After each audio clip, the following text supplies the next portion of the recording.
Hi, I'm Mary Snyder, Social Emotional Learning Specialist for Steilacoom School District. We're going to talk today a little bit about neural education and about the Challenge Mosaic cycle. We begin each new neural education learning experience by entering into the Challenge Mosaic, which is a learning model that emerged through research conducted at the University of Washington by learning scientist Dr. Kiran Omani, who is also one of the founders of neural education. We use the Challenge Mosaic as the structure for our professional learning.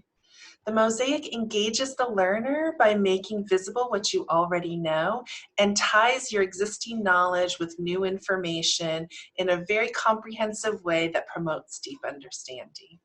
Through the model, learners are allowed and even encouraged to make mistakes, and you're given the opportunity to reflect on and learn from your mistakes in a cyclical, iterative process. I'm going to share my screen and just show a few slides. The challenge mosaic begins with posing a challenge question and then invites you to record your initial thoughts. When you make your thinking visible, you're able to recognize and then to measure a shift in your thinking over time as the cycle progresses. You assume responsibility for your own knowledge by working as an individual before joining a small collaborative group.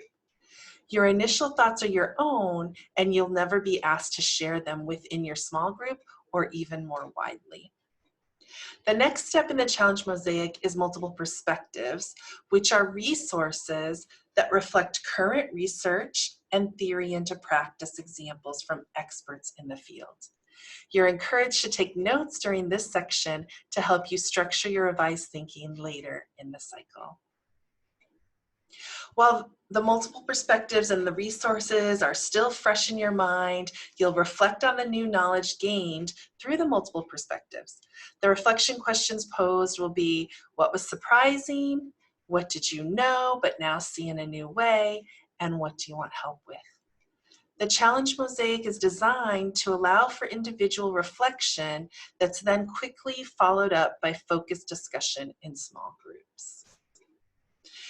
Revised thinking is a group discussion that is scaffolded by the same three reflective questions. This process invites each individual to make public their ideas with regard to the challenge and the perspectives that they will solve. During revised thinking, each group will identify a scribe, a timekeeper, a facilitator, and a reporter. And this section of the challenge mosaic makes space for individual thoughts and has the potential to clarify misconceptions. It's inclusive and it supports connecting new knowledge to prior understanding in a meaningful way. You'll discover commonalities with others, and you'll help your peers to develop their thinking as well. The final step in the challenge mosaic is report out. Once small groups have talked through the reflection questions, large group sharing and discussion take place. I know that sometimes it's really tempting during professional development to step outside of the learning, our minds drift, and sometimes we disengage. But with neural education, we're really purposeful about building in breaks and infusing neurotransmitters into our learning time. The metacognitive elements of the challenge mosaic will support your new learning, and we hope you'll engage in the full process.